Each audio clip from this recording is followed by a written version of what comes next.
zein aurka jolastu dugun eta nola izan den emaitza. Arena zein aurka jolastu dugu eta 1-3 galdu dugu.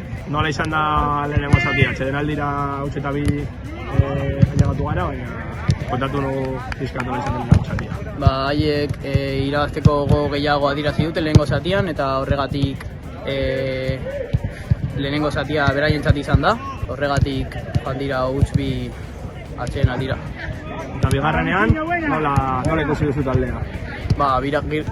Bigarrenean giro hobeagoa adierazi dugu, ederrekin hizketa bat eduki eta gero, eta bigarren zatian vertikalagoak atera gara, gol bat bakarrik lortu izan dugu zartea, eta haiek beste bat, gure erru batengatik horrela izan da partidua.